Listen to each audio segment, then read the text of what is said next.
안녕하세요. 마이맘입니다. 마이린 가족이 유튜브 크리에이터를 시작한 지 8년이 지났는데요. 마이맘 채널도 5주년입니다. 제가 5년이나 일을 할지 몰랐어요. 최근 조사에서도 요즘 아이들이 하고 싶은 직업 순위 안에 크리에이터가 있다고 해요. 무려 5위 안에 들었다고 하는데요. 요즘 아이들은 모두 크리에이터잖아요. 영상 찍고, 영상 가지고 놀고, 영상 편집하고 이런 게 아이들의 일상인데요. 제가 최근에 인상 깊게 읽은 책 중에 크리에이터 이코노미라는 책이 있는데요. 요즘 아이들이 크리에이터로 직업을 가지는 건 어떤지, 또 그걸 지속 가능할 수 있는지, 그리고 크리에이터가 되려면 어떤 자질을 준비하고 어떤 재능을 키워나가야 되는지 오늘 이야기를 나눠보려고 해요. 오늘은 저희 마이린 TV뿐만 아니라 정말 많은 크리에이터 채널이 잘 자랄 수 있도록 도움을 많이 주신 구글의 안정기 매니저님을 모시고 그것에 대해서 이야기 나눠볼게요. 오늘은 제가 앞서 말씀드렸던 크리에이터 이코노미의 저자 안정기님을 모셨습니다. 자기소개 한번 부탁드릴게요. 안녕하세요. 저는 구글 코리아 유튜브에서 일하고 있는 안정기입니다. 네, 반갑습니다. 사실 저희 크리에이터 하고 있는 사람들 입장에서는 너무 궁금한 게 많은 책이기도 하고 앞으로 크리에이터들이 뭐 하고 먹고 살아야 될까 이런 게 써있지 않을까 궁금한데요. 정기님이 생각하시는 크리에이터란 어떤 건가요? 또 크리에이터 이코노미란 또 어떤 건가요? 이렇게 바로 마이맘 같은 분들이 크리에이터라고 할 수가 있어요. 네, 어색해요. 아마 많은 분들께서 크리에이터라는 단어는 많이 네. 들어보셨을 거예요. 사실 크리에이터라는 단어는 사실 꼭 유튜브라든지 인스타그램에만 한정되는 건 아닙니다. 그쵸, 네. 사실 최근에 굉장히 다양한 플랫폼들이 있잖아요. 네. 사실 어떻게 보면 웹툰, 웹소설이기도 하고 뭐 네. 여러 가지 라이브 스트리밍 플랫폼들도 있고 어떻게 보면 뭐 쇼핑과 관련된 라이브 쇼핑과 관련된 플랫폼들도 사실은 모두가 다 크리에이터들이 활동하는 무대라고 할 수가 있습니다. 네.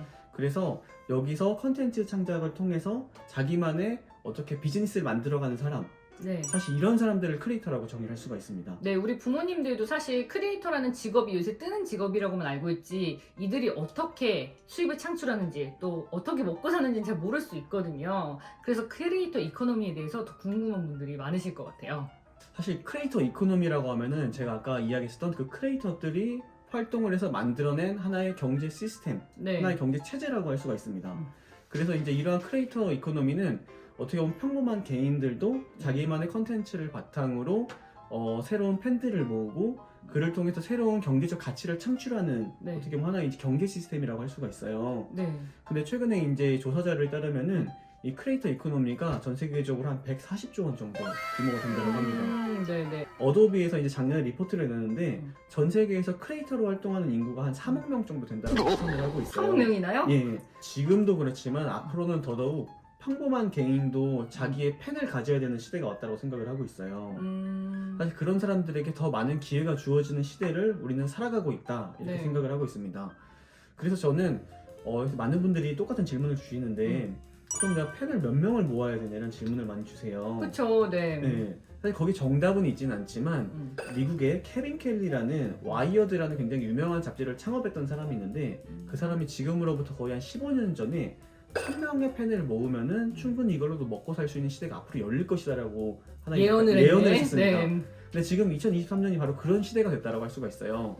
근데 그 1000명이 단순히 팔로워 1000명이 아니라 네. 정말 나를 위해서 기꺼이 지갑을 열어줄 수 있는 1000명. 네.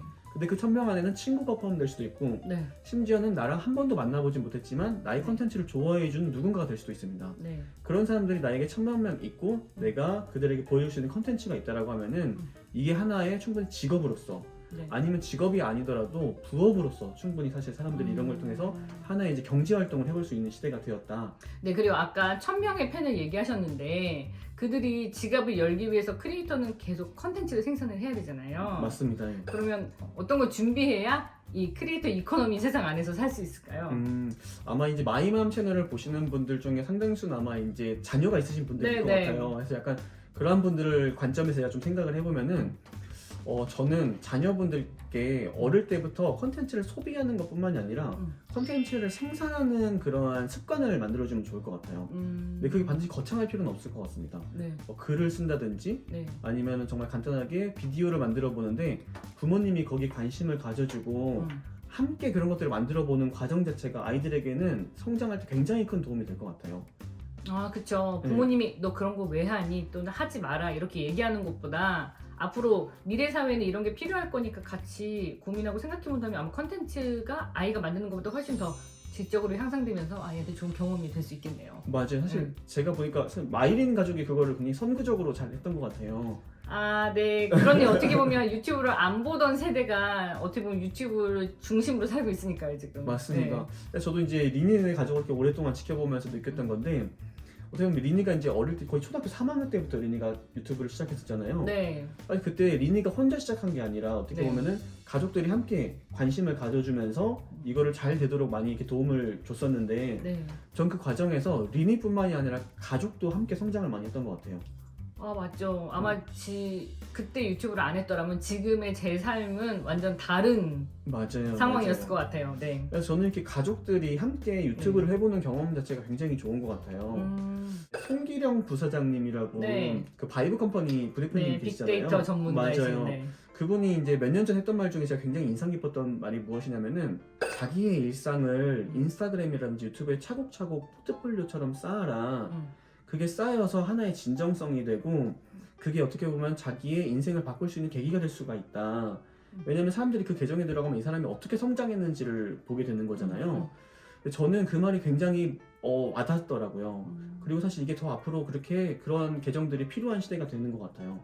왜냐면 사람들은 누군가의 성장하는 과정들을 보고 네. 응원하고 그렇게 되면서 팬이 되는 건데 네. 비록 어떻게 보면은 내가 지금 당장은 뭐를 해야 될지 모르고 어떻게 보면 내가 어떻게 보면 평범한 개인일 수는 있지만 그런 것들을 하나하나 쌓아 나가다 보면은 그게 몇 년 뒤에는 굉장히 나만의 컨텐츠를 만들어낼 수 있는 그러한 훈련이 되는 것 같아요. 그렇죠. 그리고 진정성 있는 컨텐츠잖아요. 누구를 보여주려고 했다기보다는 본인의 걸 기록하다 보니까 그게 컨텐츠가 된 거니까요. 맞아요. 저는 그런 뭐 진정성, 꾸준함, 그리고 자기의 그러한 아이덴티티를 찾아가려고 하는 과정들 자체가 굉장히 중요한 것 같아서 어떻게 보면 저는 이런 전체적인 그 프로그레스가 굉장히 중요한 것 같아요. 즉 어느 순간 갑자기 유명 스타가 돼가지고 유명해지고 사실 이런 건 과거에 이제 방송이라든지 이런 데서는 그런 것들이 굉장히 많았는데 오히려 지금 같은 소셜 미디어 시대 때는 처음 그런 것들을 시작할 때부터 꾸준히 이런 것들이 나의 성장과 함께 보여지고 네. 그게 진정성 있게 쌓였을 때 결코 흔들리지 않는 팬덤이 될 수가 있고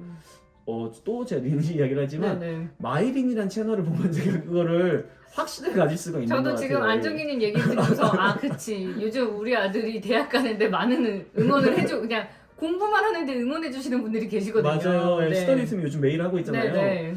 제가 저도 댓글 가끔씩 가는데 네. 보면은 사실 그 친구들은 린이를 한 번도 본 적이 없는 친구일 수도 있고 실제로는 그쵸, 네. 아니면 나이 차가 좀 많이 날 수도 있잖아요. 네네네. 그럼에도 불구하고 와가지고 응원해주고 네.